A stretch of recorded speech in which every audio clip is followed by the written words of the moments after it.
Welcome to the annual Premature Expectant Hush Convention. I'm Timandra. Hello, I'm Timandra Harkness. I'm chairing this evening's event, but what I have failed to do is I've just actually asked the person who's meant to be introducing to leave the room for a menial task. You're back. Would you like to start?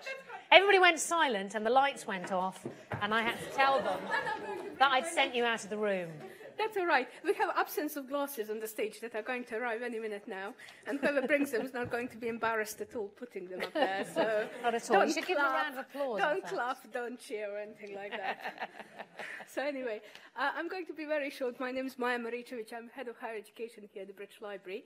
So thank you for coming. This is a series of debates that we are holding about data and various issues that are arising. And it's done in collaboration between British Library, Alan Turing Institute, which has its headquarters here at the British Library, and the National Institute for Data Science that started operated a couple of years ago, Sophie? A couple of years ago. So watch out for their work. It's absolutely fantastic. And we also have a couple of sponsors, which are Arts and Humanities Research Councils and Economics and Social Sciences Research Councils that help us bring this about. So this is our fourth debate this year, but watch this space. We are planning the series to continue, and there will be lots more events coming after Christmas. So this is our last event in this series on this side of Christmas. And there are glasses. Thank you so much. Thank you. So I just want to do a few housekeeping details. I'm sure lots of you are technologically enabled with your smartphones and your tablets. So we're using Wi-Fi. There are some details here. Please tweet. There is a hashtag data debate. There is no fire alarms. So if there is one, follow myself and the other staff to the piazza. I'm sure you discovered the facilities out there from the foyer. And also, just to let you know, there is also a glass of wine after this for everyone that you will get as you're exiting the auditorium, because we want you to continue debate after the event. Please put your mobiles on silent, but as I said, please tweet. We encourage people to engage with us in that way. Just to let you know, we are filming tonight because there is a live webcast, and the event will be also on British Library and the Turing Institute web channels. So if you have an issue with that, the only way you will end up on this webcast is if you're asking questions. So I'm sure you will work out how that works. And if you think you ask questions but you're uncomfortable with that generally, please let me know afterwards. But we had lots of requests from people to participate in debates at distance. So I think this is the main things that I need to say. This is our excellent panel. I'm not going to introduce them all. Timandra has already introduced herself. Only thing I'll say that she's been an absolutely fantastic chair for the whole series, and I can heartily recommend her book, Big Data, Why Size Matters. And I'm sure she's going to lead us safely through this evening, which I think is going to be very interesting. So over to Timandra. Thank you, Maya. It's actually a question. It's does size matter? That's fine. Yes, so we have a panel of 5 people. I can tell you that we've already had 3 arguments in the green room before even starting. So I am very much expecting a really lively evening, and I'm going to encourage you to get stuck into that argument as well. And if you are watching the webcast, don't worry, you can get stuck into the argument as well by using the hashtag and tweeting your points or questions. Because we have 5 great speakers and they all have a lot to say, we've given them a very strict time limit. We told them it was 7. It's actually probably 9.5. When they have a minute left, I'm going to show them a yellow card. I'm telling you all this so you can shame them if they go over. And if they're still talking, when their time is up, they see a red card. When we come on to audience questions, I'm not embarrassed to use the same technique on anyone from the audience who goes on for too long. So bear that in mind. I will introduce all the speakers, and then we will hear them speak in order. First of all, at the extreme end there is Patrick Geiger. Am I saying your name right? Yes. Yes, good. Patrick Geiger, who's a Swiss historian, writer and curator. From 1999 to 2010, he was the director of the Maison d'Ailleurs in Switzerland, a museum housing one of the world's largest collections of utopia and science fiction.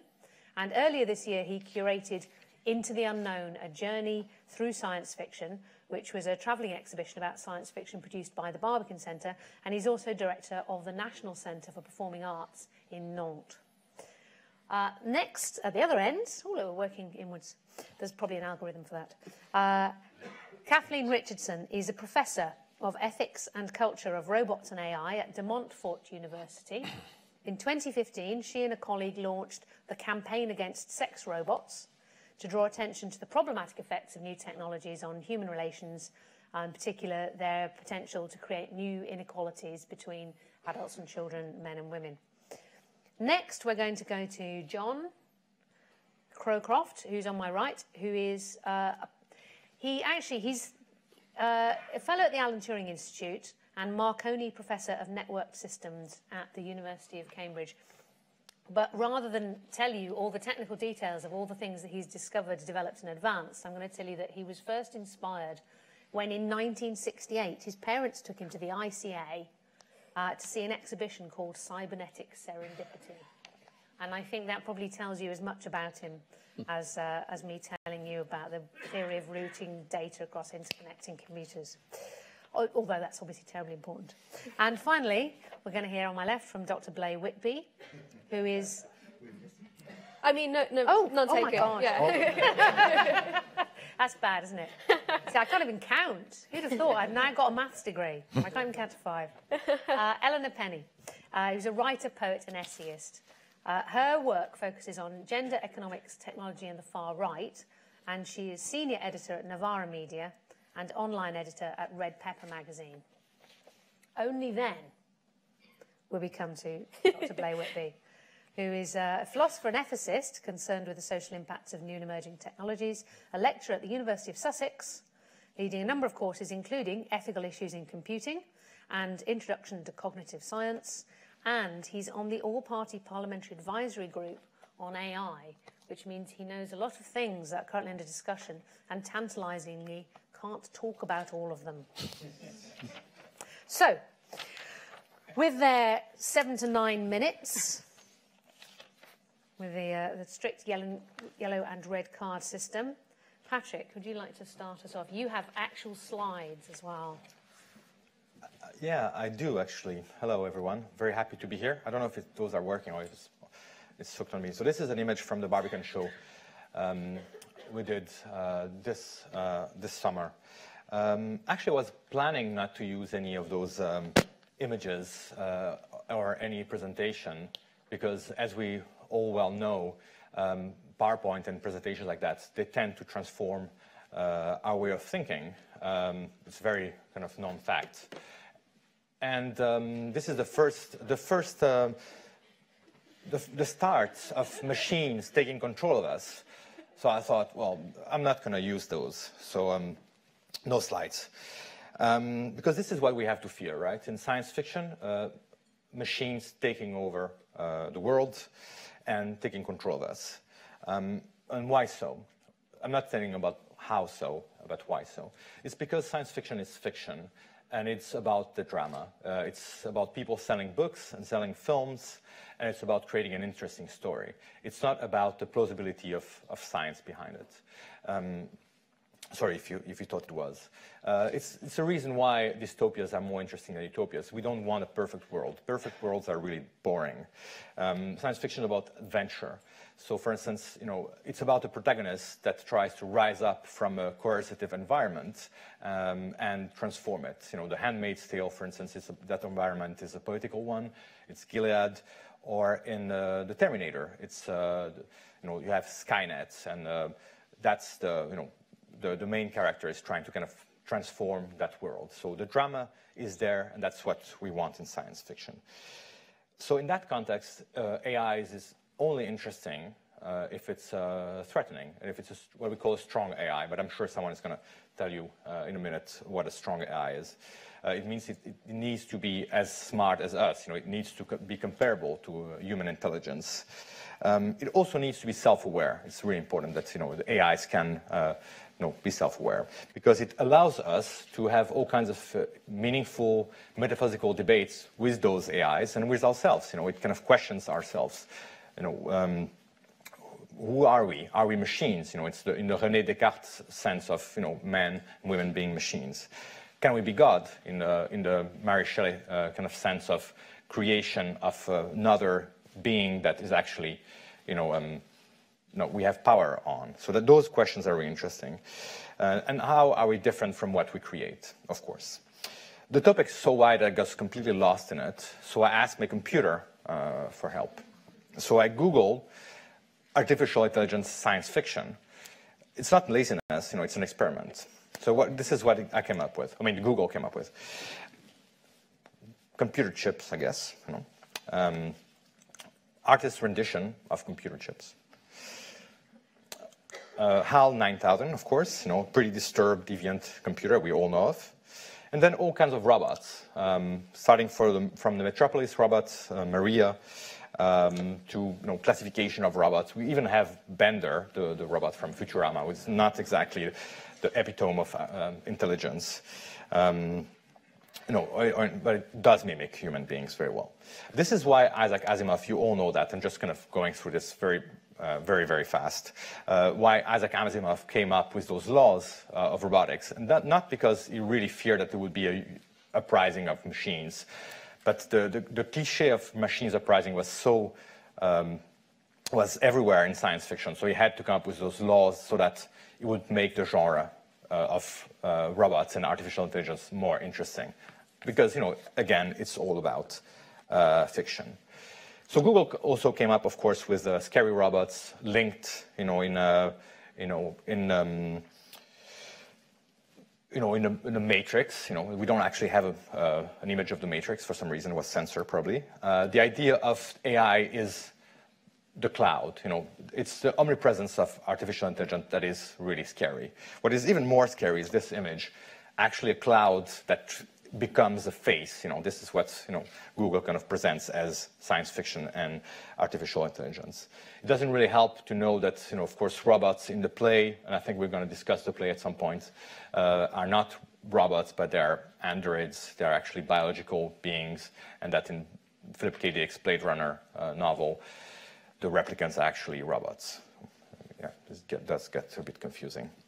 In any case, creating a strong AI is not a problem in science fiction because it just evolves into a strong AI. It just becomes self-aware by itself.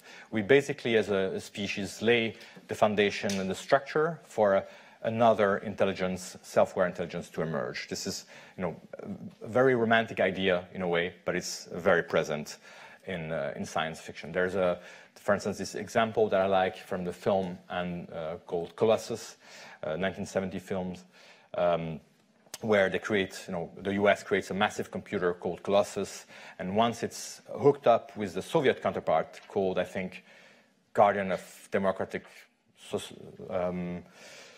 Socialism or something like this, then it becomes self-aware. Those two forces, when they merge, become self-aware, and they threaten to destroy us.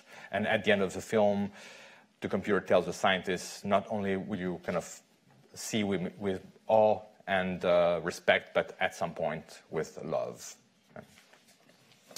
And then we'll get to the sex robots in a minute.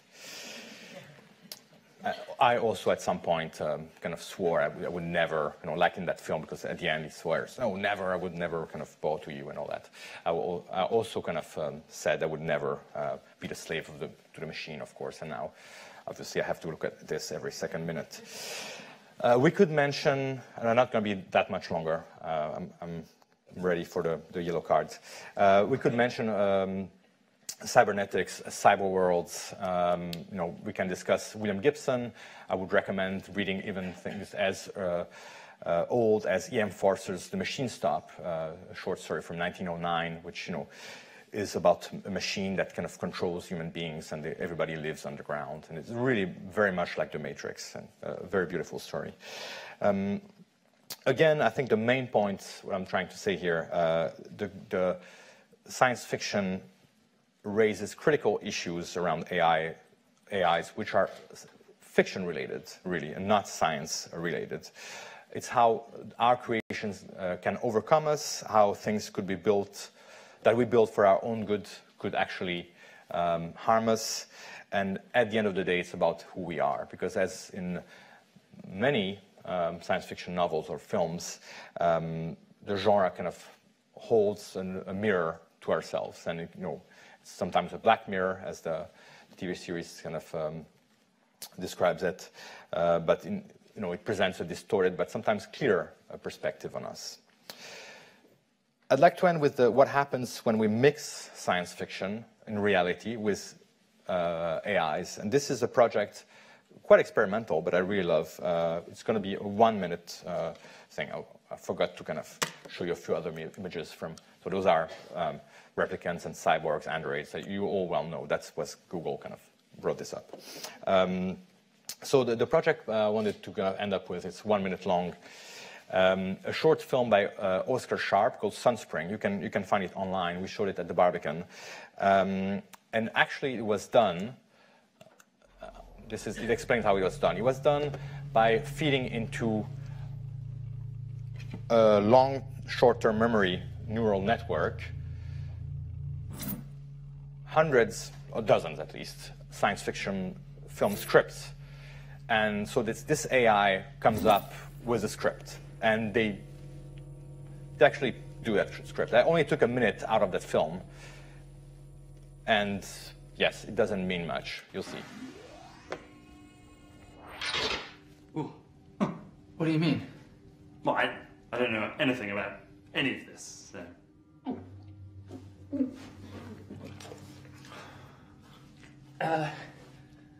Then what? There's no answer.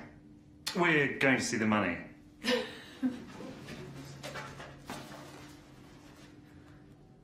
All right, you can't tell me that. Yeah, I was coming to that thing, because you're so pretty. I don't know. I don't know what you're talking about. That's right. So, what are you doing?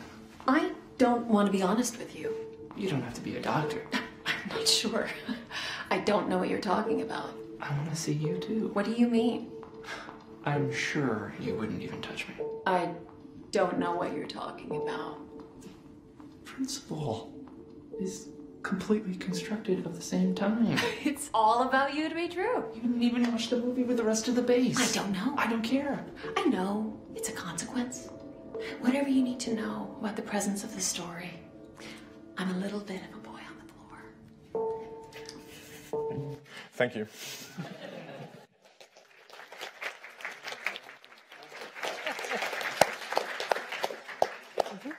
So any script writers in the audience who are worried their jobs would be taken by an AI are perhaps breathing a sigh of relief for now, at least.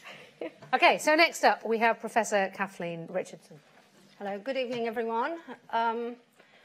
When we all think about robots, many of us are influenced by the Terminator. So Hollywood's representations of robots as these killer machines that go out. And I suspect that many people in this room don't always think Hollywood produces the best kind of fictions about the world, very simplified ones. But actually, in that fiction, in the Terminator, are themes that can be traced right back to the original story of the robot. And it wasn't produced in a kind of tinsel town. It was the product of an avant-garde political theatre writer, Karel Čapek, in the 1920s. Now, I want to set the scene for you. So it's a very vibrant political time. In the United States, you've got capitalism, you've got the development of the Fordist production line. In Europe, you've got the Russian revolutions just happened in 1917, and I think it's the anniversary yesterday or today. also, alongside that, you've got these debates about what's good for humanity, where is humanity going, should people be working systems or should they be free? All these kind of things are going on. And then also you have the chaos of the First World War, the absolute destruction that came about through it was the first really mechanized war that impacted greatly on people's lives. And it was in that context that Karel Čapek, who was a playwright in Prague, he came up with the idea of the robot. Well, not him, actually, his brother did, called Joseph, who was an artist. And what Karel Čapek did was he tried in his fictions to think about what it might be like to take on another perspective. So he put in all his plays, things like Salamanders, and he created the robot because he was thinking about how to characterize this society that he was living in. And what's very interesting is there's a play just before Karel Čapek publishes Rotham's Universal Robots in 1921 called The System. And in The System, it's very interesting because there's a character, he's a manager of a company, of a factory, and he says, I really want to be able to extract from the worker their free will, their kind of agency, if you like. I want to produce this perfect worker who I can completely control. So it was kind of in that context that he created this robot character. And the robot, the original story of the robot, is infused with this kind of revolutionary energy. So if the robot is anything, it's kind of about working class rebellion. It's about the workers' rebellion. And another interesting thing about the play is it's the first play in the history, well, from what we know anyway, of the end of humanity. So within that story, humanity destroys itself, which apart from the Old Testament, this is quite, an unusual plot device, really. You're just basically killing off all your characters. So if you think about the robot is to what the workers' rebellion, where might the idea of artificial intelligence come from? And I want us to think even further back in time to ancient Greece. Because what you had going on in ancient Greece was a system called slavery.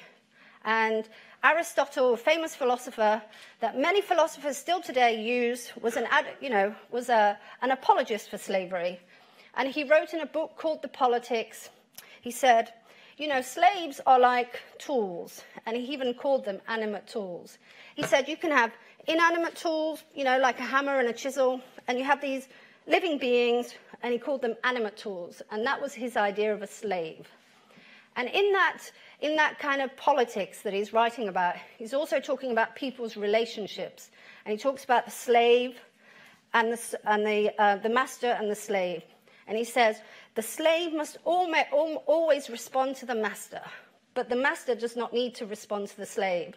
So he basically set up this way of asymmetrical relations. He said some people with power have to, those with less power have to take into account the ideas of those with power, but the ones with power do not have to take any other ideas into account except their own. And a third thing that he says in the politics is even more illuminating. He says, wouldn't it be great, if we, because, he's talking about citizen man, so women are property, children are property, slaves are property, all tools of citizen man. And he says, well, wouldn't it be great if we could do away with the slave altogether? What if we could just animate the tool? And a lot of people see the origin of, if you like, artificial intelligence as coming from this very instrumental view of other human beings as tools. Because if you think about what artificial intelligence is, it's kind of like the tool coming to life, isn't it? And so if the robots were about the workers' rebellion, artificial intelligence is an elitist project in which the elites themselves get to reconfigure their own fantasies in the world. And, I've been following Twitter, and over the past few days, I've seen these astonishing stories about how artificial intelligence is going to transform the world, and how if we don't do the ethics, and I feel like almost the kind of discussion that we're having about artificial intelligence now has reached a very hysterical proportion. Because I want us to go back just more recently into 1956, so where the kind of idea, the modern idea of artificial intelligence comes from. And it's this idea, it's developed at a conference in Dartmouth in the United States. And the idea was simulating human-like intelligence. So if you could get a machine to perform in a way like a human being, then you could say it was intelligent. So are we talking about the same things today? I mean, have we got to the stage as human beings where we've created this technology that can simulate human intelligence? Or, well, the first question I'd say is that we have to think about what intelligence we are simulating, because it's a very particular kind of intelligence of the world. It's mainly a mathematical, formulaic intelligence that is reproduced in artificial intelligence. We can do extraordinary things with artificial intelligence, which is create these new tools that can carry out complex calculations. And then, so for example, when you're searching the web, it can make a calculation based on a statistical formula to deliver you particular kinds of results. But none of the machine itself is not thinking, nor is it feeling. These are language terms we have as human beings, we've developed in our human culture, which we use as shorthand to describe the world around us.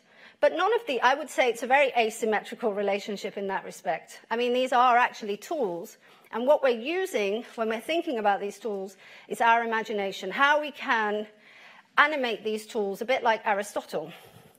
But there is a problem here, because what occurs is that in our system, everyone gets, by a particular elite class, everyone is looked upon like a tool. So we're not just talking about work here, because no one really cares, as long as they still get money at the end of the week, whether your routine job is automated.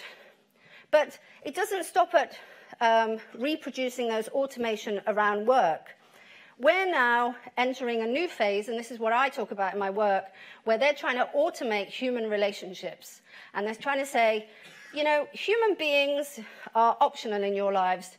And in fact, particularly around the issue of sex robots, you don't actually need a woman at all. You can have this tool that you can use. And obviously, as women, I write about prostitution and the commercial sex industry. You know, there is a whole infrastructure and structure set up in a way which allows men to go into the world and buy access to human female bodies for sex, or other men. But there isn't the same commercial industry for women. So women do not, in general, in fact, I know very, very, very few women who would do this, go into the world and buy access to a male body in order to do something to it. So in a way, in our culture today, we've still got this idea of instrumentalization of human beings. And I'm very concerned in how we kind of instrumentalize this interpersonal relationship, which is different from a tool. And we continue to reproduce this idea that women are sexual tools that we can use. I've got a few more points, but I'll leave it there. Thank you. Thank you.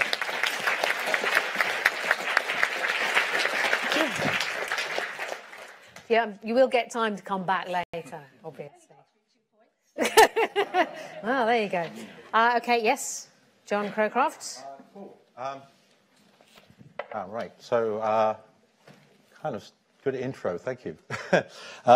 So yeah, I read a ridiculous amount of science fiction. I have about 5,000 science fiction books. I also have about 5,000 other books, and the house is falling down. I can't afford to fix it. So I'm interested in the idea the first speaker alluded to, which is we're not kind of interested in the widgets. And I actually think there is a literature of ideas which comes from a very long time ago, which includes technology as part of the interest. Of course, often the AI and the robot are essentially a cipher for some human, and you just extrapolate in some direction. You can tell a story about them. But you know, we do have a history of people like Jonathan Swift, you know, writing about science in Gulliver's Travels, in Laputa and so on, satirically. And we have Tom Stoppard, who predicted the future in Jumpers, and he actually said no problem is insoluble provided a big enough plastic bag. which I regard as a sort of, an approximation to most of the AI at the moment. And there are writers like Leo Szilard, who was a physicist who worked on the Manhattan Project, who wrote about actually stealing dolphins' rights and using them as weapons, which was quite scary. And then you move into, what obviously is, a literature of ideas in film and TV, but is about AIs. And my favorite thing that I don't think anyone was going to mention was the TV series Humans, which I think completely dwarfs the thinking in Ex Machina. It's absolutely marvelous, exploring what happens when you really cannot tell the difference. And the synths actually have empathy. They actually have all the things that Philip K. Dick objected to about, was concerned philosophically about the difference between an artificial machine, i.e. Frankenstein's monster, and an actual natural being, which is a very weird distinction, right? So there is a literature of ideas which often gets bogged down in hard science fiction, in exposition. And I'm not going to quote Humphrey Bogart on exposition. He was very rude about being asked to give a 5-minute, essentially plot introduction in one movie. But most science fiction is dreadful. Theodore Sturgeon said 98% of science fiction is dreadful, but then 98% of literature is dreadful. But science fiction in particular suffers in the hard sci-fi end of having masses of pages of reams of even appendices, with all the ecosystem of Dune. Let's not go into it. Or the evolution of the zeroth law of robotics, wherever we are. So exposition is pretty dreadful. You don't find Jane Austen wasting time in exposition. She writes about manners and character, and so does Humans. The series did a very good job of that. So we do have these technologies which science fiction is actually, as a form, goes back a long way. Lucian's satirical sketches, for example, predict spaceships about 2,000 years ago. And as I mentioned, Swift is definitely writing science fiction when he talks about Brobdingnag and Lilliput and so on, alternative worlds. And when we put alternative tech in these worlds, you have some kind of duty to explain it. And of course, then you fall down because sometimes it's too hard to explain. And strong AI and general intelligence are just too hard to explain. We cannot do it.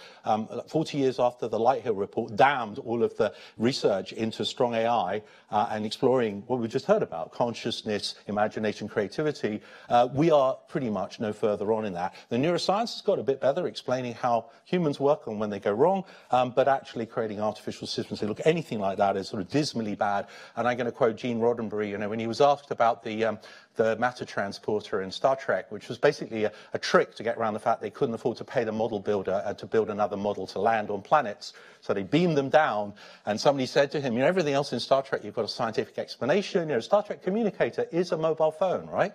The phase, that's a laser weapon. They've got all this stuff, and then beam me down. How does that work, Gene Roddenberry? And he said, very well, thank you. This is basically pixie dust and magic. You're not in the realm of science fiction. You're into fantasy. You're into Tolkien and Mervyn Peake, which is marvelous stuff. But it's fairy stories for people. Of course, the fairy stories of magic also have moral tales, so they still fulfill that job. But if you can't explain something about the tech, the way that that the cucumber frames to catch sunlight in Laputa were built, there was an attempt to do something that was satirizing Newton and the Royal Society in the get-go. So moving along, where could we go with AI in science fiction? And for me, since I grew up, I stopped reading science fiction. I got interested in what some people call social science fiction and normal fiction, which may have a bit of science in. And I actually think that the space where, in fact, again, thank you, previous speaker, marvelous, the space where we actually see machine learning algorithms interacting is in society. And we see that already. There are giant machines out there which appear to be intelligent. Actually, again, they're pixie dust. They're really just running some fairly simple algorithms. You could explain this to people who've done the computing at schools curriculum in about a half an hour or less. It's not that hard to learn about the bit of statistics that goes on in there. But we could imagine a literature of ideas and movies that actually said, well, what would be the moral tale we would tell about those things? Of course, there are a couple of books in this space. The Circle is probably a notable one, I would guess. It's probably one of the most notable ones, which satirizes sort of Google, Facebook culture more than the tech, but it does actually, it's pretty dystopian about that tech. I would actually say these are not dystopias. I think that's actually just realism. Personally, it's not strictly a dystopia, it's describing something pretty close to now. So what might you do that would be an interesting constructive literature if you were sort of Tom Stoppard and you wanted a better storyline than a plastic bag? Well, I think there's some very interesting space in the large-scale systems out there that can help with augmenting human decision-making. So when you take a group of people and you try to get them to make a decision, they do things like vote for Donald Trump. So essentially, they behave more stupidly than the most stupid person in the group. Right? And this seems to be a fact. This is very alarming. How is it that we've now got all kinds of technology since, the ability to tell the Iliad and remember the whole thing, or remember an entire piece of music, hours long, through books, through the interweb, and so on. So I use the interweb as it's the absolutely fabulous joke name for the interweb. Anyway, so we have this tech and we failed to enlist it. And so I think the literature ideas would be, in a utopic way, a non-dystopic way, would be to see how could this technology exists in a world where actually it improved what we do in human society. It doesn't at the moment. All it does is it increases the profit for Zuckerberg et al. At your expense, by the way, at your expense in the sense of your idle time and your privacy. This is very clear. But we could imagine a world in which it was used to augment human decision-making for the betterment of society. We could imagine new forms of politics. There are people working on liquid democracy and direct democracy that haven't worked very well, but we haven't been doing it very long. We've only been doing it for a couple of decades, and, democracy was in as long as you were you owned enough property. In Athens 2,300 years ago, they had democracy, but we had sort of form of democracy here 1,000 years ago. So you have to work at that, and I think the new forms of economics could also come along where we understand things about behavioural economics now that are not rational choice theory. They are complicated. They admit of some understanding the fact that people make very complex choices, and we can use algorithms with people, augmented intelligence rather than artificial intelligence, to help spot what things are going wrong, to actually improve the way that we run society, that we work on economic systems that aren't these, discredited now, still taught in some universities, but thoroughly discredited theories of economics or theories of society. So, so that's just my great hope. And if I ever stop doing science, I might write some science fiction, and that might be the story I would tell. It will be a syndicalist, anarchist future based in augmented human intelligence. Okay.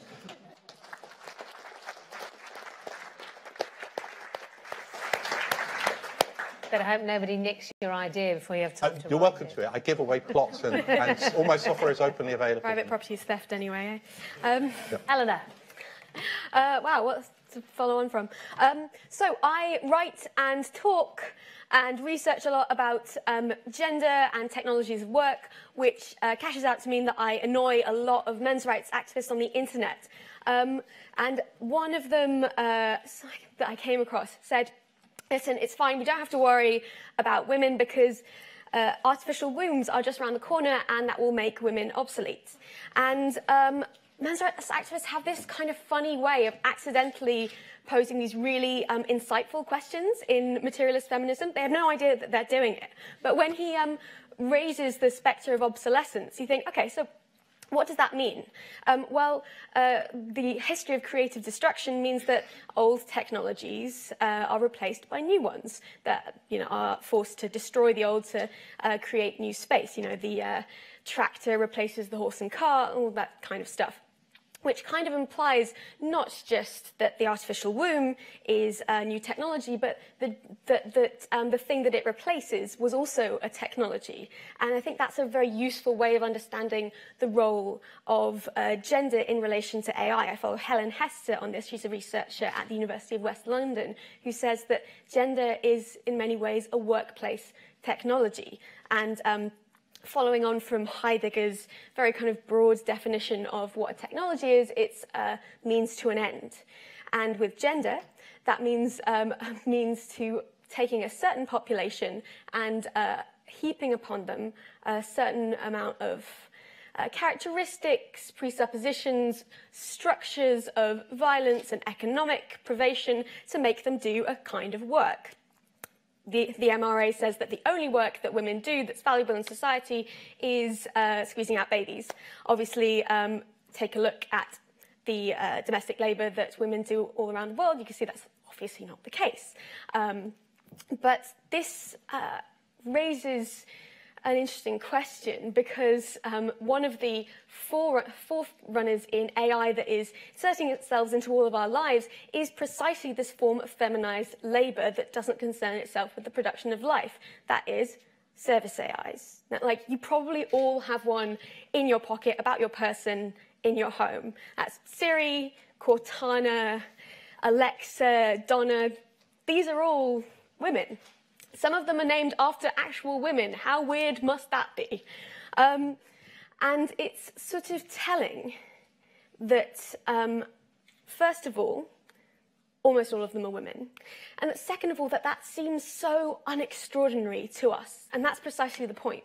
Because as other speakers have mentioned, AI, as we're used to encountering it in fiction and in media spectacles, is terrifying. And so what marketers have to do is they have to persuade us that it's actually very familiar. And so what they're doing is they're recruiting technologies of gender, all of this enormous amount of presuppositions that are heaped upon women, that they are servile, non-threatening, pliant, peppy, that kind of thing, and using that to make new technologies seem equally non-threatening. But kind of that sort of non-threateningness reaches a sort of hard limit when we go from soft AI to hard AI, from weak AI to strong AI. And those sort of anxieties are very much the animating force in a lot of drama that focuses on feminized AI. Think about Ex Machina, that's mentioned by John. Think about Blade Runner. Think about Her. The presentation of feminized AI, of ladybots, whatever you want to call them, triggers these profound moral, emotional crises in the protagonist men. And it just makes me wonder why that is. Because, and the funny thing being, the technology of gender works so well is precisely because it dehumanizes people. It takes women and turns them into things, and turns them into Aristotelian tools. But when you're presented with a female robot, we turn automatically to a kind of intuitive Turing test and ask, okay, is this thing human? That's not a question that we are used to ask. We're not used to asking, are women human? Because the assumption is that they are not. And no wonder this triggers such a profound crisis for the protagonist, because it's a crisis of self-recognition. These men have continually thought that they were equipped to confirm themselves as human. And it turns out that that humanity that's universally centered on Enlightenment ideas, that the human is male, the human is white, Western, often propertied, when those suppositions are proved false, that kind of presents a profound sort of moral crisis. And you get scenes like the one in Ex Machina, where the protagonist has to literally cut himself to check that he will still bleed. And this is the thing about the Turing test when it's animated in these dramas that focus on women, is that it highlights the fact that the Turing test doesn't simply test the technology's capacity to enact what we would like to assume it as a sort of rational humanity. It also tests the subject's capacity to recognize that humanity. And that means that sort of, guys have been failing the Turing test for like thousands of years now. Sorry about that. And this turns a kind of dystopian future into a sort of what I consider an enormous axis of hope, because it's something to be the throwing into crisis of these masculine, highly racialized forms of narrow constraints of what we consider to be human is not just good in a sort of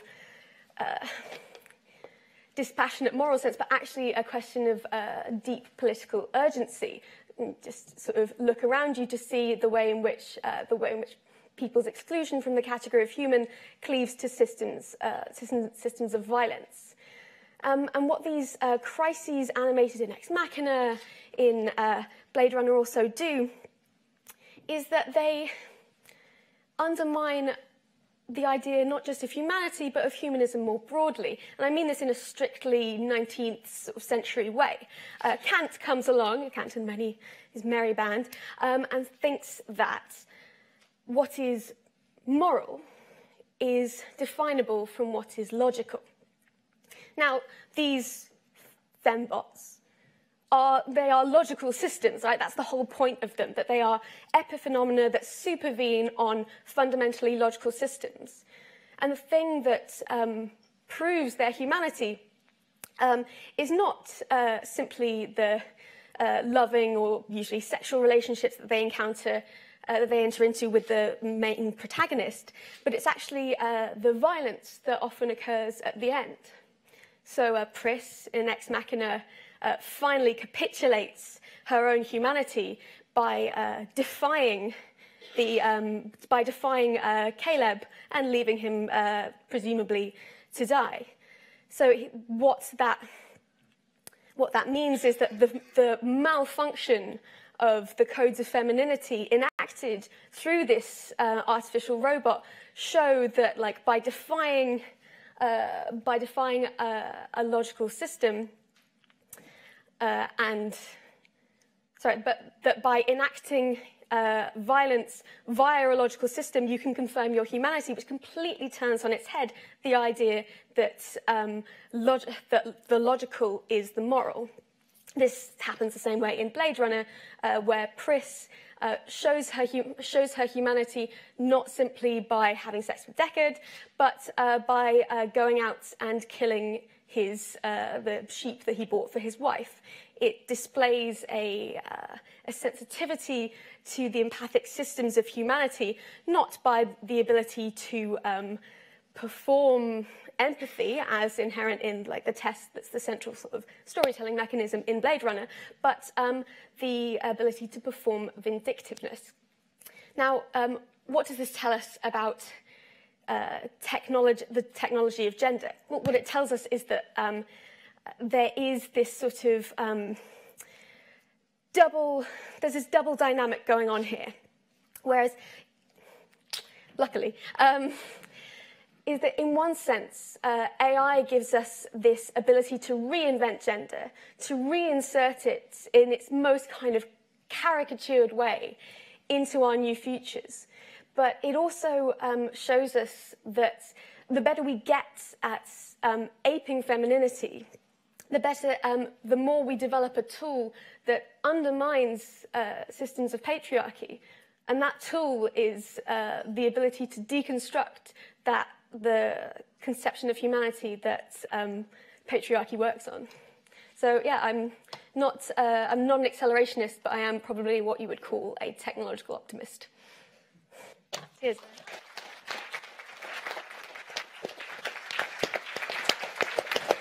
I hope you in the audience are taking notes, because there's so many ideas coming out here. So finally, no doubt throwing a few more curveballs for us, Blay. Forgive me, but decades of talking to professional non-listeners, or students as they prefer to be called, means that I've got to get my take home. And for sure I'll be yellow carded because I can talk over the entire field of human knowledge, and probably will, unintentionally. I need to get my take-home points in at the beginning. Okay, the good news from the lab, or maybe good news, is artificial general intelligence, AGI, or what people have called strong AI or human-like AI, is not about to happen. In spite of all the hype, there's been almost no progress in artificial intelligence for at least 20 years. I'll give you an example from the last talk.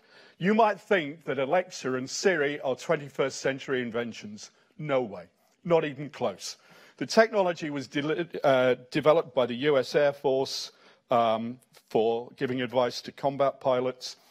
Studies showed, I mean, if you're interested in the gender, studies showed, admittedly only on US pilots, that they were more likely to pay attention to a female voice. The pilots called the system Bitching Betty. It was introduced into service about 1986, so much for progress. Science fiction's important because, unlike Aristotle and Martin Heidegger, the two philosophers who've been name-dropped so far, I think the philosopher's place is in the laboratory, and I have therefore spent my entire career in AI laboratories. And I've never really met a researcher who didn't know a bit of sci-fi. In fact, the joke is that the AI undergraduates turn up with the goal of making real computers more like the ones in the movies. Right? But they're not like the ones in the movies because of the way science fiction restricts our perspective. It's not real science. Dr. Faustus, everybody familiar with Marlowe's Faustus? No, one person. I mentioned this because Jane Austen came up. Happy to take questions on Jane Austen, but the last audience I spoke to, which was bigger than this, I said, has anybody heard of Jane Austen? Nobody had. Right, well, cut a long story short, Dr. Faustus is an academic who rejects all normal fields of study and turns to computer science, or necromancy, as they called it back in the Middle Ages, the worship of the dead. And he's able to call up, because of his skill at computer science, call up Mephistopheles, who gives him the normal deal with Satan, your soul, in exchange for 24 years of whatever you want. The reason this is important is this is a vision. This is the science fiction of the early modern period. That's where we are now. We've sold our souls for what Faustus gets. The first thing he asks for is a wife. This has come up in the agenda, and Mephistopheles says something like, you can't have a wife because that's the other firm. Marriage is a state ordained by the church, but I'll cull thee out the fairest courtesans. And normally in a production you'd have Helen of Troy walk nude across the back of the stage at that point. So you can't have a wife, but you can have pictures of women. They get strawberries in winter and they get to make fun of the Pope. Right? The important thing about this is that age conceived our age in religious terms, in terms of souls, Pope, deal with the devil, and so on. You're looking at the future age in current terms. In particular, you're anthropomorphizing AI, and it's not really like, it's not even close to human-like. So all these films, they anthropomorphize AI. This is a Whitbyism. This is not an exhaustive list. It means that I don't claim to have covered all the possibilities.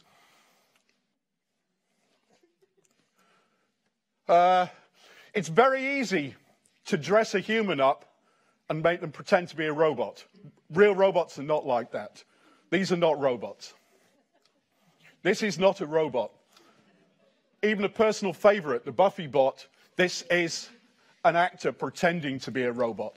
On the other hand, this is what a real robot looks like. Be afraid, be very afraid. This is the Raytheon Tomahawk 1, saved the company.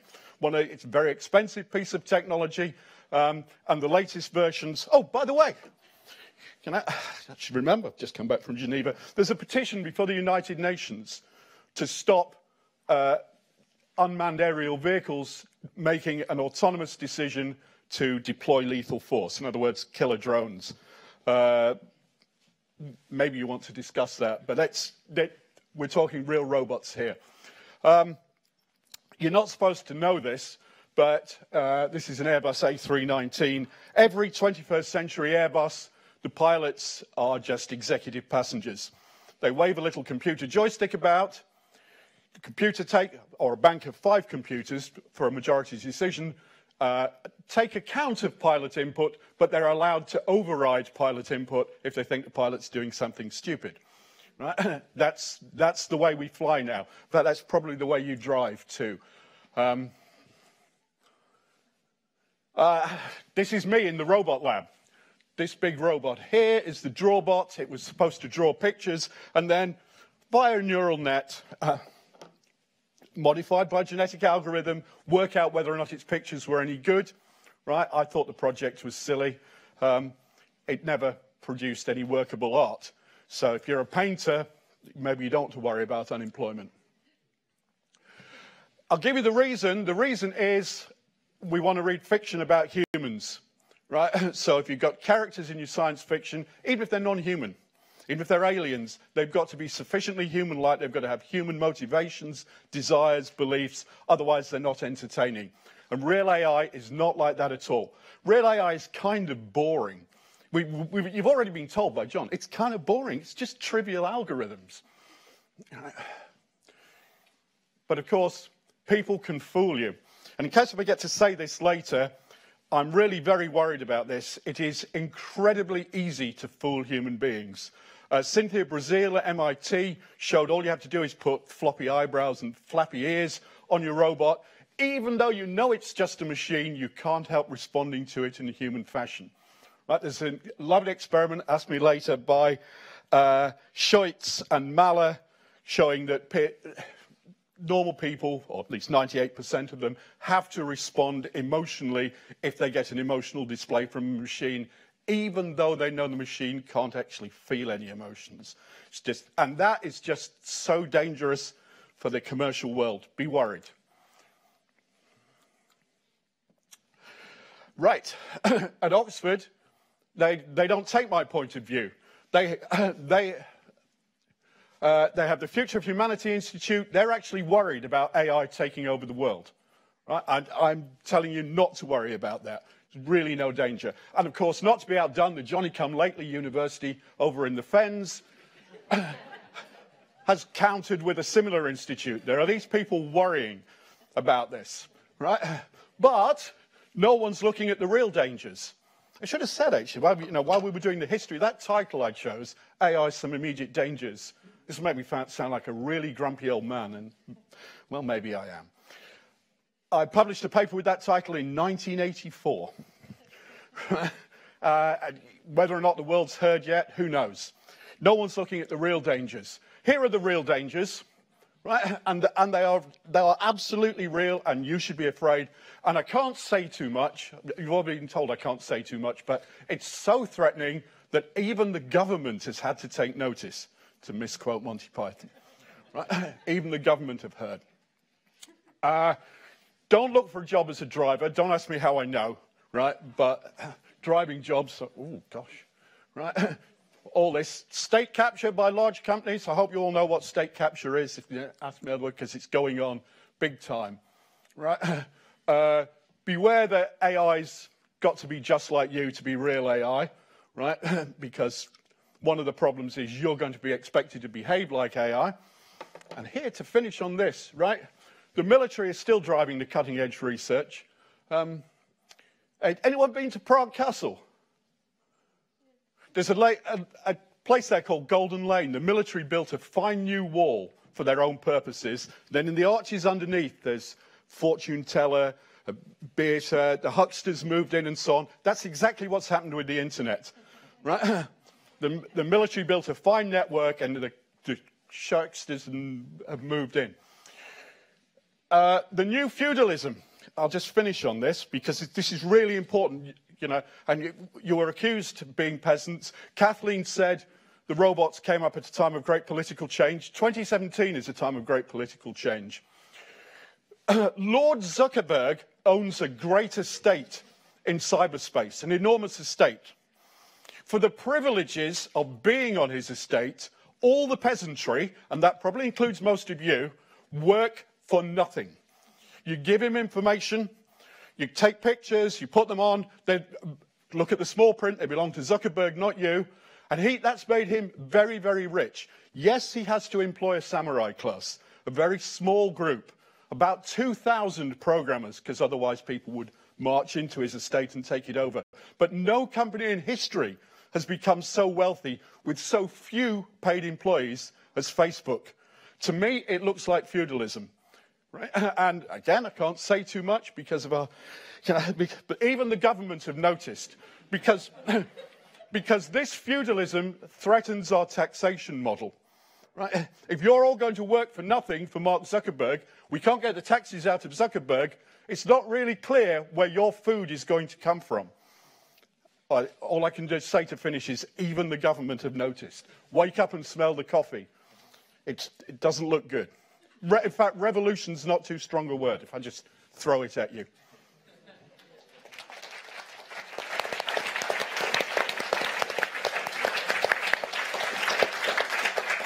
Well done, everybody. You stuck admirably to time with only a small administration of yellow cards, which means we have plenty of time left. I think we have 45 minutes for questions from people in the room and people on the internet if they have sent them in via the hashtag. So a couple of things. We have a roving microphone, 2 roving microphones. They're currently lurking at the back. So wait till the microphone gets to you because we are being live streamed and you want the whole internet to hear your words of wisdom. And as Maya mentioned earlier, if you don't want to be outed as being here, maybe you said you were working late or something, then it's easy. Just write your question down, hand it to the person next to you and look down with a hood or something. This is work. Everybody knows how easy it is to obfuscate your identity and location now in the internet age. So do that. Also, I'm going to take 2 or 3 points or questions at the same time because we have 5 panellists. So if I took each point or question and got all 5 of them to answer, we'd have time for about 3. OK, and I will yellow card you if you go on for too long. So I hope that hasn't put you off because we've had lots of ideas thrown out. 3 that have occurred to me hearing everybody speak are, what does the representation of artificial intelligence in science fiction tell us about the way we see ourselves and each other? What does it tell us about the way we see artificial intelligence? And how representative is that of the real state of artificial intelligence? From what most of the speakers have said, not very representative at all. And then in that case, that gives me another question, which is, how helpful is it then if all the representations of artificial intelligence that we're aware of from popular culture are at odds with the real development of artificial intelligence, and what problems or conversely possible new directions could that give us? So those are my thoughts, but what I really want to hear is your thoughts. So stick your hand up if you'd like to say something. Of course, right down the front, it means that you have to bring the microphone all the way down. Sorry about that. Should be on a drone. So it should be on a drone. If there's another hand, you put it up now and we'll get the next microphone to you. I have some drones at home. Next time I'll bring No? OK. Of course, science fiction is a very broad genre, and certainly within science fiction there are writers who've raised very key questions about AI and new technology and democratic control and the threats that are posed, not by the technology per se. It's not the robots that will take over. It's the people who have already taken over, the military in particular, and a lot of the investment in AI comes from the military, as you stated, also large corporations and so on. It's the fact that what can we do to get democratic control over this technology and this means of production? And perhaps people would also like to comment on genetic engineering, because that adds a new element to the whole issue of AI. I mean, genetic engineering is as hyped up as AI. They're nowhere near producing human beings in the laboratory and all this kind of stuff. But actually, it's probably a bigger threat in terms of being controlled by drug companies, etc. Sorry. See, it works marvellously. Only because genetic engineering is a bit tangential. Was there another hand at the back? That's kind of hit and run. Good, OK. So have you got the microphone yet? No, good. There you go. Hello. We were talking a lot there about the sort of near and present dangers of AI, and there was a feeling that the AI takeover wasn't a real scenario or likely scenario, and yet there seems to be a lot of hype, a lot of institutes and people who strongly, devoutly believe that. I'm curious what the panel's view of, a singularity scenario or some sort of exponential growth, even if it's not immediate, is that not something which could end humanity and therefore warrants us looking at it now? OK, so the singularity, the idea of a machine that's more intelligent than we are. Park that one. And there's another hand. Well, it is 2. There's 1 here and 1 here. So, oh, and there's 1 there. OK. Could you bring the other microphone down to here? There are 2 in this row. Where are the microphone people? Got 1 here. OK, good. You go ahead then. So you talked earlier about how can we use AI more to do good for humanity, and maybe that not many people are focusing on that, and it's all about the profit. Will we ever get to that into a world, and how can we shift to a world where people look at AI as a positive thing and put research and funding into that rather than the kind of capital profits of things. So how do we shift the actual direction of research into AI to something that's more socially useful? Yeah, and will that ever happen? And will that ever happen? Okay, good question. So there were a couple in this row. I think there's one at this end and one in the middle. Tagging on to the question on taking back democratic control, do you think it's more important to focus on the data being collected or on algorithms and making those public? Excellent question. Data or algorithms? That's what the other person there has a microphone. Go for it. It follows on a bit from using AI in a sort of positive way. What you think whether you think in a sort of psychological, philosophical way, going more down that route to try and see what we can create with AI to help us understand people a bit more. Do you think that's possible in combination with neuroscience? Would they work together? Okay, so connection between understanding AI and understanding ourselves. These are all great questions, and they're all kind of connected. So what I'm going to do is let the panel come back now, and then come back to the audience. So don't worry, you will get a chance. So who would like to chip in first? Both of you. Okay, so let's go first, Alan, and then I'll... So I probably am slightly more concerned about the kind of algorithmic takeover of the world, possibly because I am naively enthusiastic about all sci-fi that I encounter, but probably more because I've been doing some reading recently about the use of algorithms in the criminal justice system in America. And what that does is kind of the opposite of naturalizing our assumptions around race, gender, and class, that kind of thing. Instead of pretending that we're natural, we are coding them into the algorithms and saying, well, the algorithms, they're just, logical systems. There's nothing to do with us. And whatever output they say, well, it's the truth. It's got nothing to do with me, nothing to do with my inherent racial biases. There we go. So what happens is that in a lot of courts, you will use algorithms to do things like determine whether or not people get bail.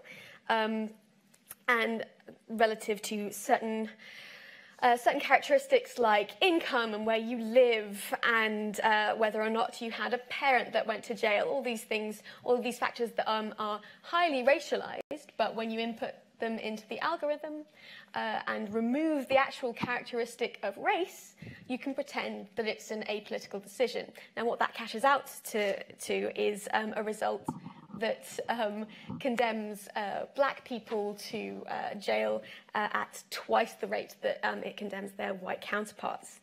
And so what does this mean for democratic representation or democratic recapture of these algorithms? It doesn't mean that we should flee from the idea of outsourcing these basic processes to algorithms per se. It just means that there should be some kind of democratic oversight, right? We should know what's going into these algorithms, and we should be very, very canny about the political decisions that go into them. Now, this probably means that we need an enormous program of social education about, okay, what the hell is an algorithm and how do I?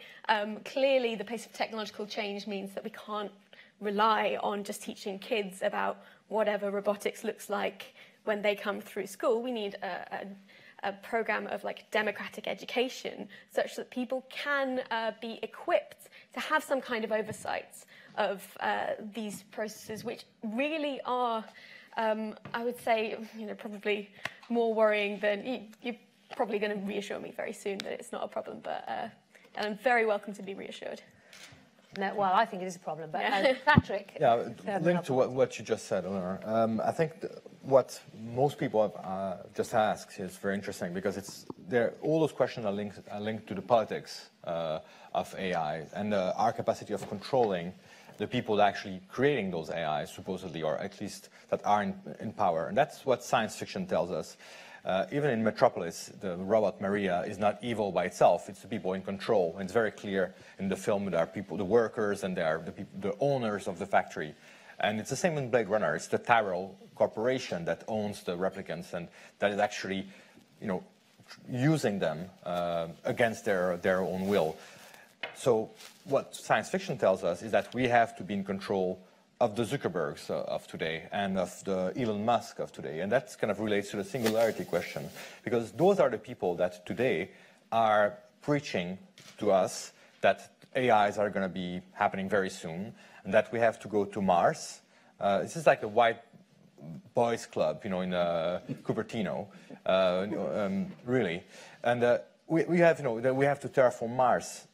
We have a perfectly good planet here, you know. It's really kind of easier, I think, to kind of actually kind of fix it. You know, it's not completely broken yet, than go to Mars and kind of create a new civilization in this neo-colonial kind of perspective. And I think that's, you know, the point, whether it's AIs or other topics that science fiction has, not only does it motivate young people maybe to become scientists, for the good or bad, that's another question. But it does give us some tools to kind of have critical thinking. I think it's just, sorry, just to comment very, very quickly, I promise. Just to pick up on a possibly more optimistic note, there's a lot of talk about controlling the means of production. If you go back to Marx on technology as well, I think there was a lady somewhere who was talking about, okay, how do we make it positive? These ideas of class struggle to regain the means of production also are a way of ensuring that more money is invested in technology that replaces work, because when there's a lot of class struggle, when workers are making themselves expensive by demanding more wages, that kind of encourages bosses to invest more in AI. Just look at what's happening with the tubes. Yeah, so fruit picking, class probably. struggle, comrades. Okay, Blay. Can I go straight to this lady's tech question about whether or not it's data or algorithms? Because technically it's both. And in fact, well, no, it is both, because a neural net or similar deep learning algorithms are as good as the size of their data set. So the reason we're seeing a massive growth in interest is that there are now enormous data sets. And the reason Google, sorry to name another US tech giant, store every click you've made for the last 3 years is because that gives them a vast data set to process. So technically they're inseparable. And the current growth of AI is really applying algorithms from the 80s, but now we have such enormous data to apply them to, they start doing meaningful things. On the singularity, I think I'm going to agree with Patrick, except I'm going to put it more strongly, more politically. I think a lot of people are doing misdirection. Look over here, AI is going to take over the world, whilst they're making massive profits for themselves.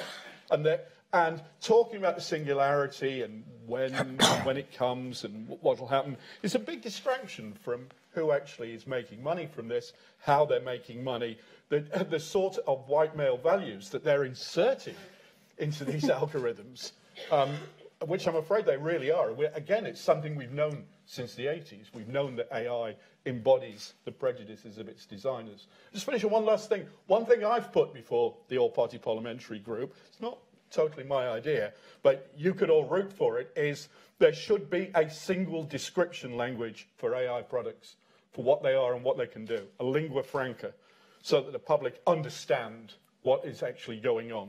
Whether or not anyone takes any notice, I don't know, but that would be a first step, right? As many people as possible need to understand this technology. So, and they don't at the moment. They have mysterious views about it. Go on, chip in, you're dying to. I'll come to Kathleen in a minute. Yeah, no, there's just three things people should think about. One is actually European regulation, GDPR, actually embodies the idea of thinking about explaining the algorithm and its biases. And the judgment bias in whether you give somebody a custodial sentence or release them in the US system, there's actually a system in England doing something similar as an advisory.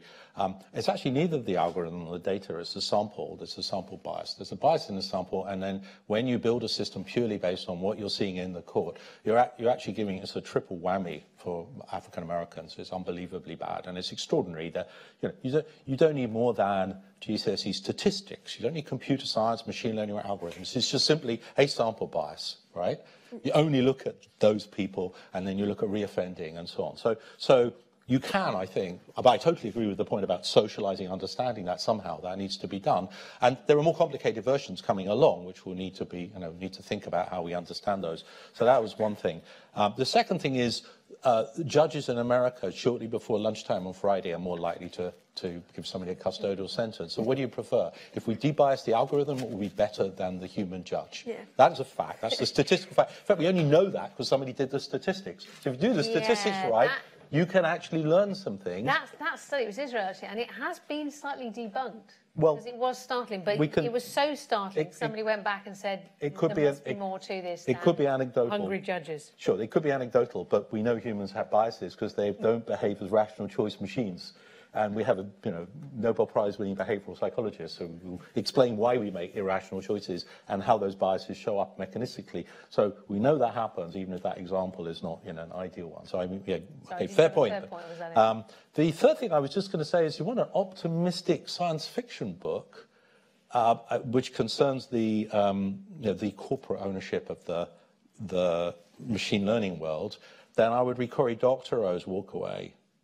It's a great book. It's really radical. It might wind people up politically. But what it does is it points out actually something you alluded to, which is Zuckerberg may have 2,000 samurai, but we actually have as many of that in any one university in the UK. We can rewrite his software. Do you know what? One of our students took Uber's algorithm and wrote free software, right, which will pick you the best cab in any city in the world. And he wrote it in a week. Uber value is insane. It's a bit of software that's trivial. It's a website and some software, right? And it's not difficult to rewrite that stuff. There is an interesting thing in the Royal Society report on machine learning, which is about the intellectual property ownership of a trained machine learning algorithm. And they suggest that we should have a very, very short fuse on that ownership, which I think is a really cool idea. So that's another thing I'd recommend people go and read, because it's quite an interesting idea. It doesn't say you can't make money from this thing, but it does say, once it's been out there a couple of years and you made a bit of money, maybe the trained AI that stops the car driving into children, maybe everyone should have that one of the instance of the thing. So like a patent expiry. It's a very short fuse. They don't recommend we use patents on this. I think but which intellectual property instrument you use is not the critical thing. It's the very short time frame. It's difficult because if it's a question of whether patent doesn't work on software in Europe. So you have to think of some new instrument. But yeah, so I think there's a few things that are happening out there that people are thinking hard about. And we are fighting Mephistopheles. I hope you're all taking notes. There's a long reading list for you at the end of this lecture, and we expect you to read it by the time we run the next lot of lectures next year. All right, this isn't like one of those new universities where you get away with a few Google hits. Kathleen, what would you like to pick up? Lots there. Well, I think we've got some good news, and that is, I think, in terms of how we are going to change things, it's already here. It's not like it's not all already present in our culture. Like everybody here is talking about these more kind of social ideals that we share. So, and I'm sure when we go to the bar, you have similar ideas. And I want to go back to Aristotle again, because I remember reading Aristotle, and everyone always said to me, everyone thought slavery was natural, right? Nobody questioned slavery. That's the narrative we get back when we read about ancient Greece. It's actually not true. If you actually read Aristotle's Politics, he says there are people, even in that time, who are citizens, right? So these are white men, who are saying slavery is wrong. And, this is a system of exploitation and oppression. So when I'm thinking about my ethics, I'm thinking very carefully about what kind of ethics I want to reproduce in my own work. And the ethics I want to reproduce is that we make a distinction between people and our interpersonal relationships with each other, and things, artifacts, commercial goods. And unfortunately, we live in an egocentric, individualistic paradigm. And I think the best person who really captured this paradigm was Ayn Rand. And what she said was, she was rejecting the idea of human beings as altruistic. She says, man is an end in himself. And if we look at this corporate individualistic paradigm that is being promoted through these AI ideas, people like Elon Musk, they're basically creating an exit strategy. That's what this fantasy about going to Mars is. I mean, for goodness sake, we haven't been back to the moon. It's a lot closer. But it's not. It's a psychological exit strategy that the elites are creating. It's like the way in which they give their self a new purpose and mission. And we should be saying, this is not our purpose and mission. We don't want to have an exit strategy. We want to do what Patrick said. You know, we want to think about how we can create a better world in which we can all live in. And every single person in this room can do that in their own lives by rejecting, you know, these more materialistic modes that we're immersed in. Well, I slightly feel, Singularity Guy, that we haven't answered your question in the sense that you intended it. You've possibly had some more interesting answers about why are we even talking about the singularity, which, you know, I think would be very useful. But I suspect you were kind of wanting to know whether anybody thought that it was actually technologically possible, or possibly whether it would be a good thing if it was technologically possible. So since the panel have sidestepped it neatly with more elegant and interesting questions, I'm going to start with... Shut up. I'm going to start with a little straw poll and just say, who in the room actually thinks that we plausibly will, within, say, the next century, get to a machine intelligence that's more intelligent than humans? Yeah, you see, there's quite a few people that think that. So one thing, I mean, not that we haven't already got lots to think about, but if anybody wants to stick their hand up and come back and tell me why, because I'm also highly sceptical. I don't think we're anywhere near it, or that it's plausible, or that it'd be a good thing. But I want to embrace the diversity of opinion in the room. So if anyone would like to come back and say, I think it will happen because, I invite you to do so. Right, so I'm going to take another half dozen questions, because you can see how long it takes to answer when you've got 5 interesting people on the panel. OK, so where are the microphones? So, OK, so go hand guy there and hand guy there, and I'll come back and take more people. If you feel it's on topic enough, I wonder if we could discuss a bit more the new feudalism and the attention economy, and how that may be eroding our taxation and our economy, if you guys feel that's kind of relevant enough. OK, good, excellent, succinctly put, new feudalism. Eleanor raised the point about democratic oversight of algorithms. Whatever else we think about AI, clearly decisions are being made by things that aren't people. So it's an idea that makes sense to me. Does anyone on the panel have any insight into how that might work, democratic oversight of algorithms? Very good question. Again, all the good questions coming out. OK, someone up there has the microphone. If you'd like to... Oh, right, on the front row, we have one coming in from the interwebs, I think. But we'll go up there first, then we'll come to you. Yeah, so my thought and question is, it comes to the point that we're talking about how do we utilize this technology in order to help society. And so we look at automation, we look at artificial intelligence and how it's taking away so many individuals' jobs, but we also look at the unemployment, and that was a point that was made.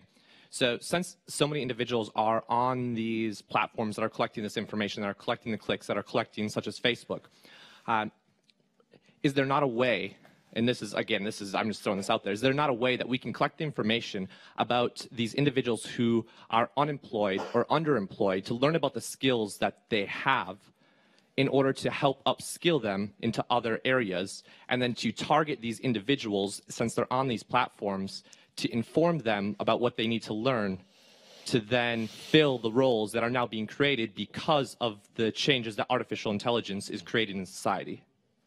That is a fantastic utopian proposal. I hope there's somebody in from Nesta, or one of those bodies that gives out massive grants to research those things.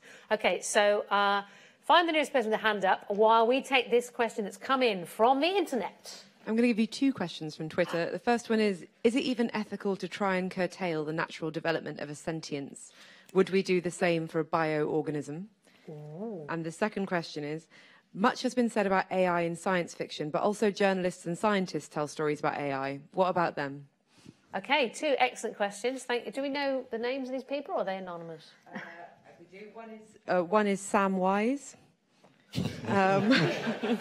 Pseudonymous. And the other one is Simone Natal. Excellent. Thank you, Simone Natal and Sam Wise, if that is... Hey, look, I'm called Timandra. I'm not going to make any cracks about people not having real names. OK, so we'll take another couple from the audience, if you can hold these in your mind. And then we will come back. So has somebody got the microphone at the moment? Hands up again, who wants to speak? OK, so if you send that one right over there to the end of there, and the other one down to here, this guy in the front row. In fact, do you want to go first, because you're nearer, and then you can go second? Okay, thanks. I'm just going back to your singularity question, and I feel it's a bit disingenuous of the panel to say there's no progress in artificial general intelligence in the last 20 years. And I think I called up a paper. It seems very short-termist view. So a paper by Muller and Bostrom of a survey of artificial intelligence experts. 50% say human-level artificial intelligence by 2050, but 90% in that paper say by 2075. And how can the panel justify their view that that's not going to happen? There you go, Nick Bostrom. That's why he wrote the book, Superintelligence. Which I published. You published?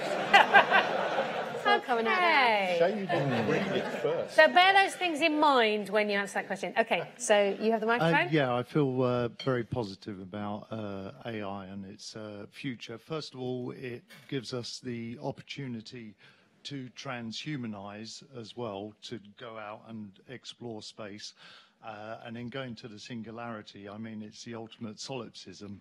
As the entropy of the universe degrades, eventually there will just be us and AI, which will be the ultimate singularity.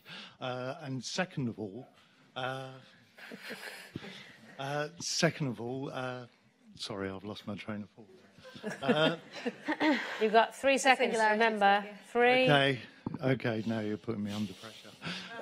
The other point with artificial intelligence is that being human, over the course of the eons, we've had 4,000 religions on this planet, and AI gives us a substantial, tangible God rather than some imaginary friend. I think that's not an accident as well. God-shaped hole, let's build a machine to fill it. That's my personal viewpoint. Okay, so I'm going to take one more point, and then panel, I'm going to come back to as many of those as you can remember. Okay, nearest hand, good, there you are, you've got it. Come back to you, checky shirt guy, afterwards. Yeah. Go for it. Yeah, so there's such a anthropocentric force in what we create, as you see in science fiction. AIs are just humans in metal dresses and stuff. But you said that AIs don't actually resemble us at all. And I'm just wondering, well, at least not aesthetically. And I was just wondering, if not aesthetically, are there any other resemblances that it has to us, seeing as it is us who creates it? And if not, what has detracted from this anthropocentric force?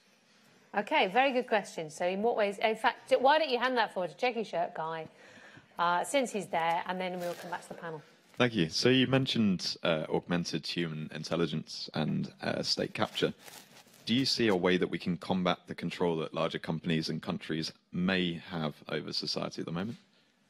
Okay, good. I love there's lots of practical questions going. How can we take control of AI? It's like, one day they'll look back and go, unexpectedly, the revolution started, the British Library. Okay, loads of stuff there. Don't try and answer everything, obviously. You want to chip in first, Patrick? Yeah, I mean, there's too much information for me, sorry.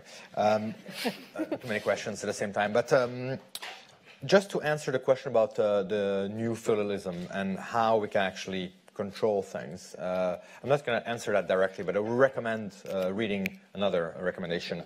It's not exactly science fiction, but it could be. It's called Four Futures by Peter Fraze. And Peter Fraze imagines post-work, post-scarcity environment. And he has 4 scenarios. I was just looking it up. One is communism, where everybody is equal, nobody has to work. One is rentism, where people get kind of with a minimum amount, like this minimum wage or basic... universal basic income. Yeah, universal basic income. One is socialism, which is for him the best scenario, and one is exterminism, which is obviously not great for us. So,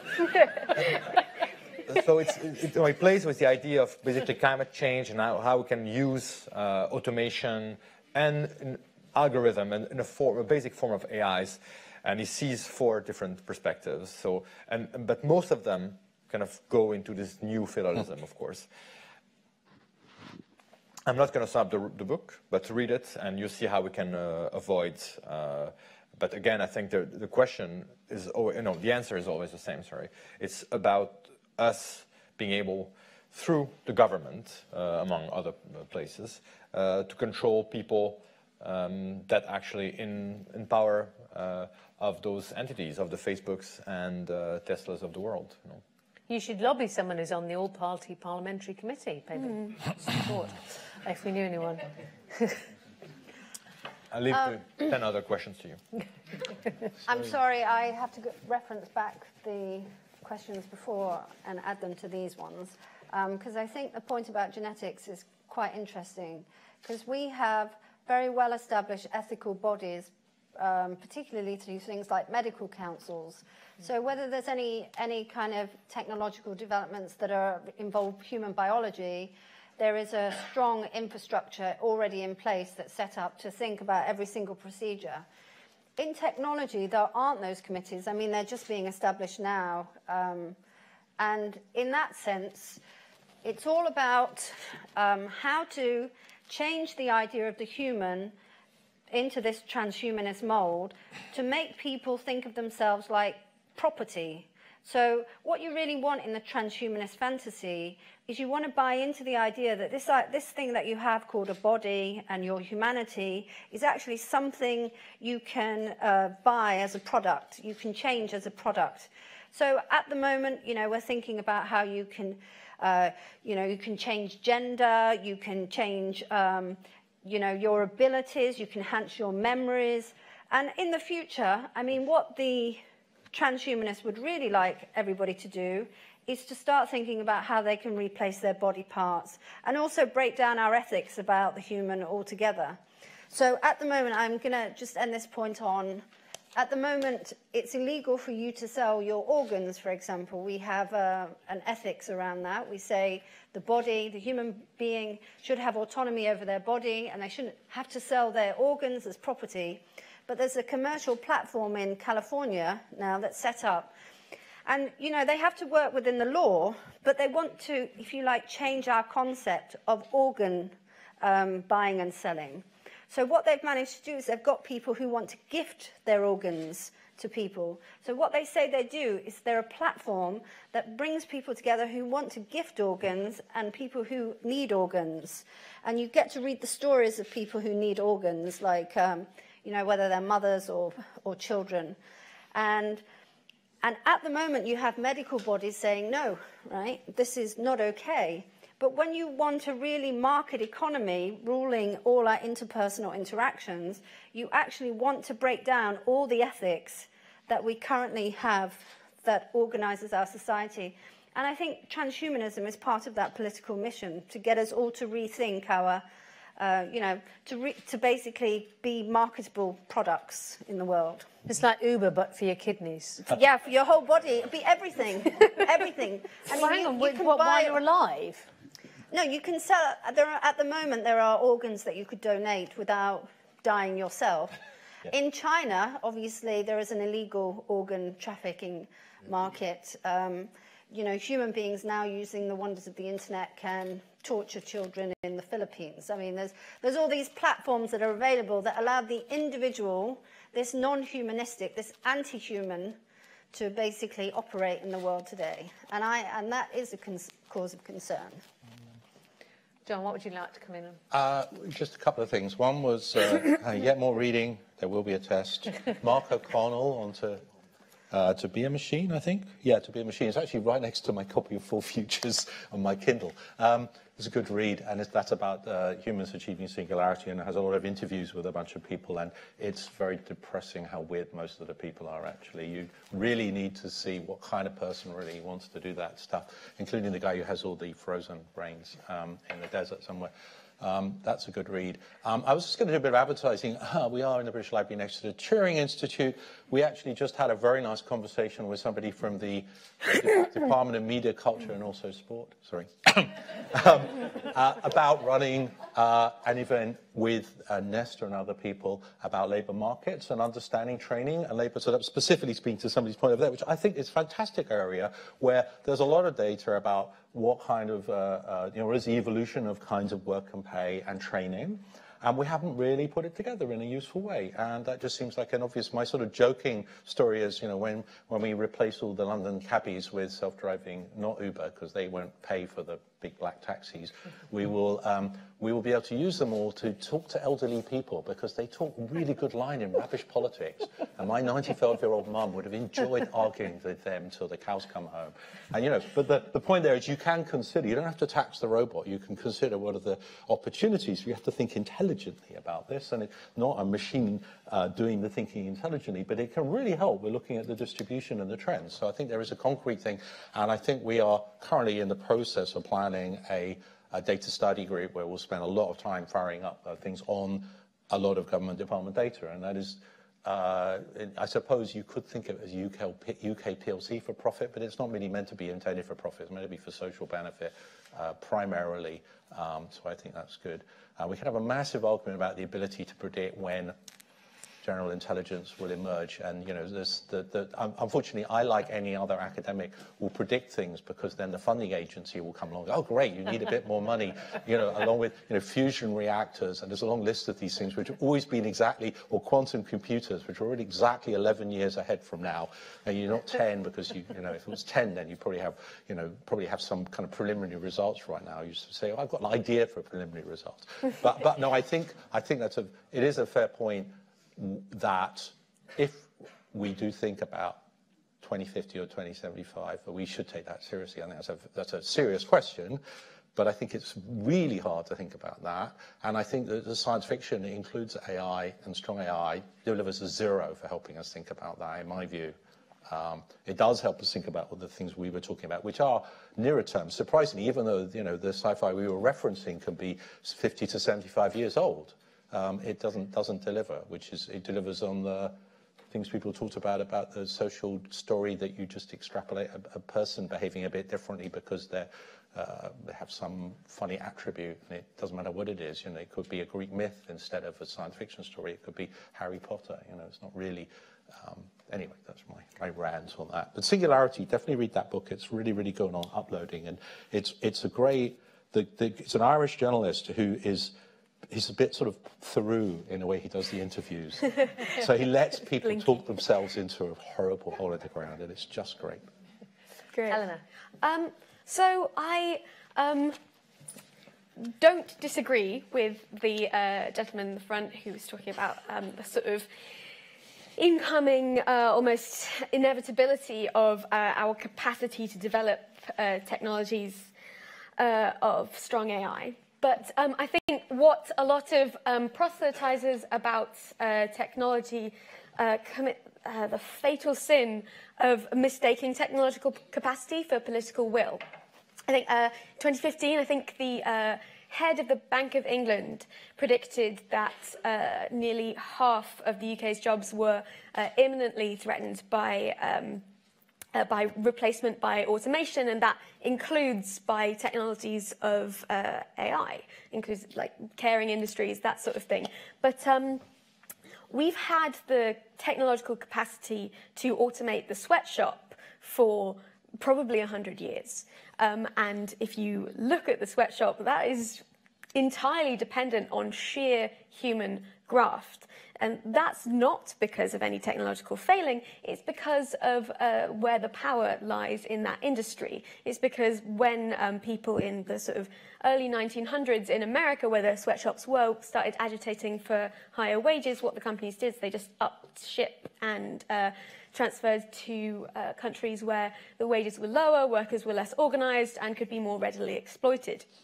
And this sort of this dynamic that reminds us that technology is really neutral and will only produce positive or negative outcomes depending on who owns that technology and who controls its production and who has oversight over its outcomes, right?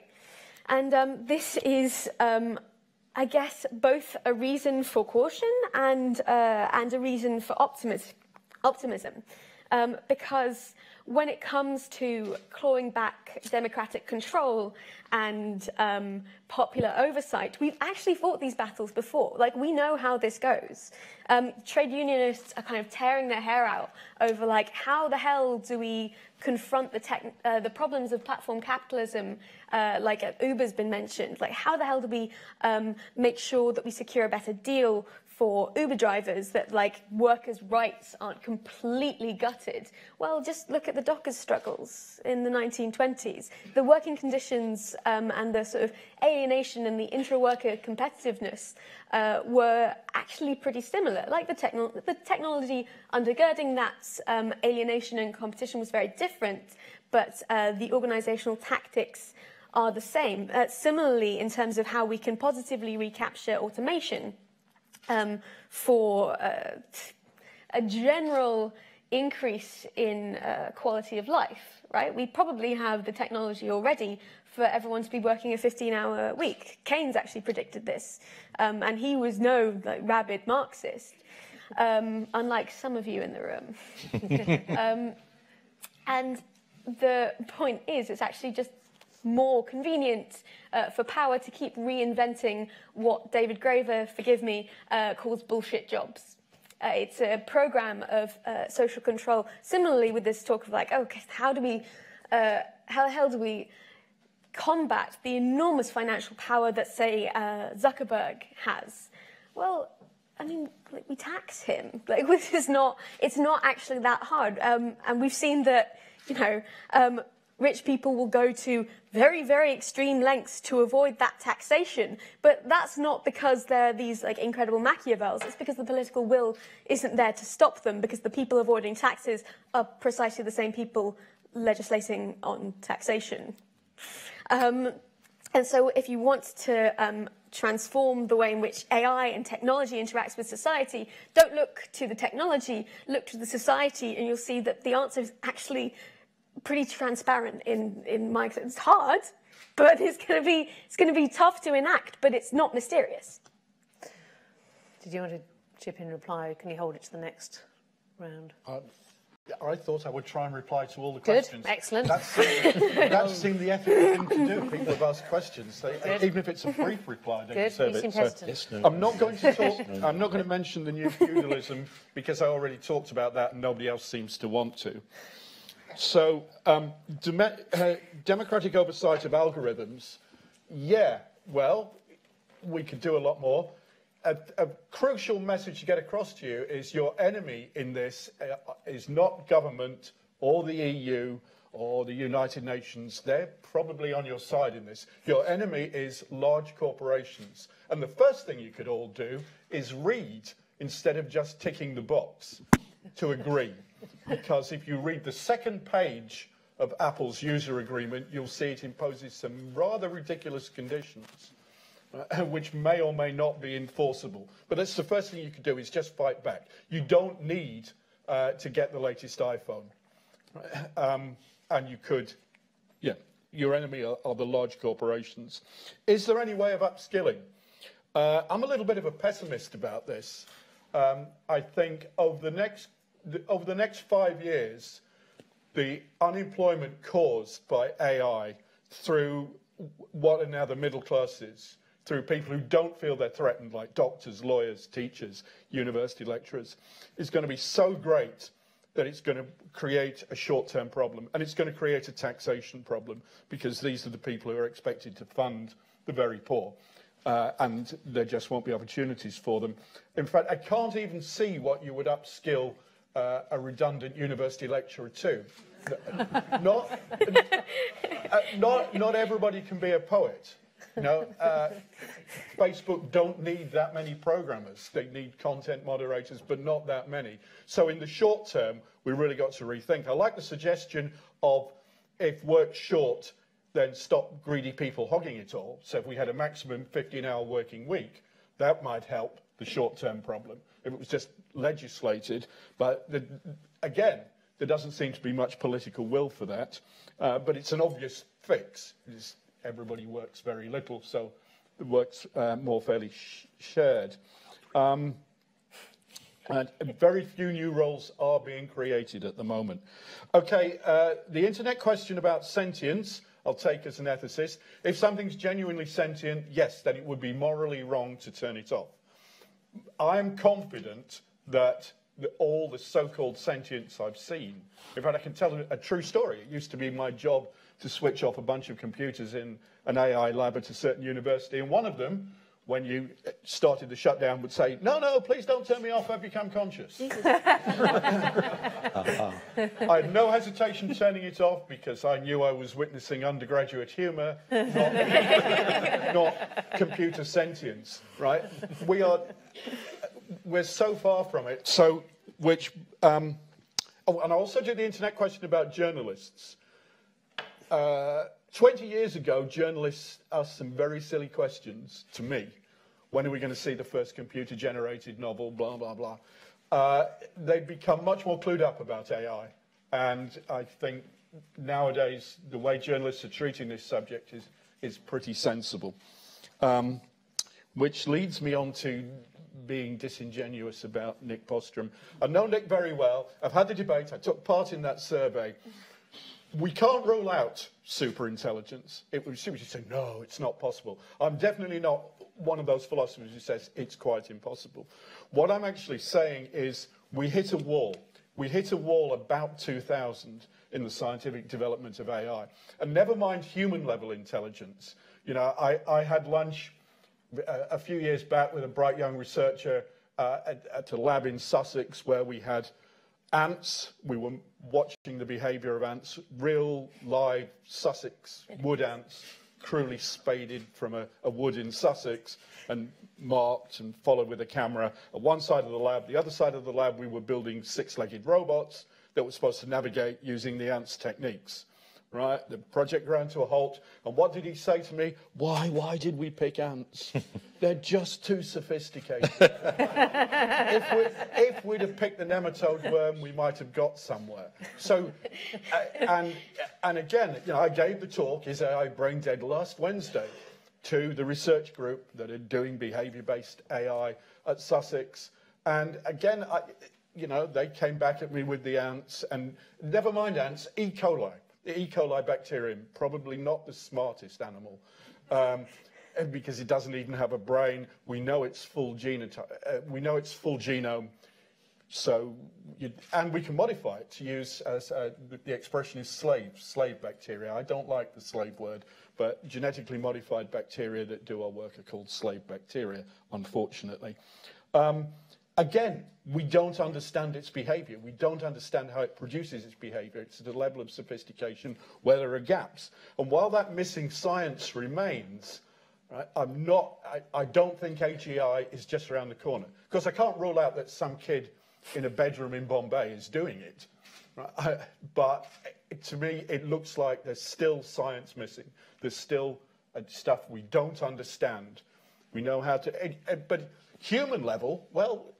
I said on a slide, I think, human level was passed a long time ago. Computers play great chess. They can even beat Go. Even beat the world champion at Go. This is very impressive. So if that's what you mean by human level intelligence, yes. But ant navigation techniques, we're not quite there.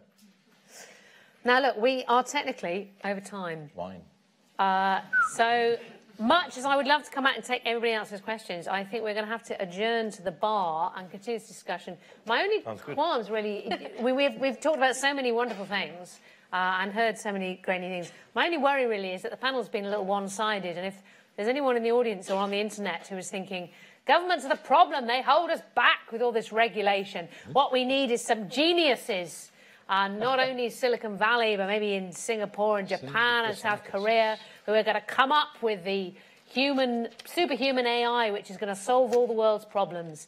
I encourage you to write into the all-party parliamentary committee on AI or any of our panellists.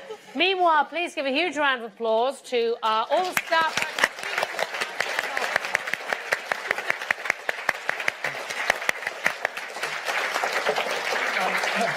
Can I thank you on behalf of the panel Thank you so much. For such superb control of the area.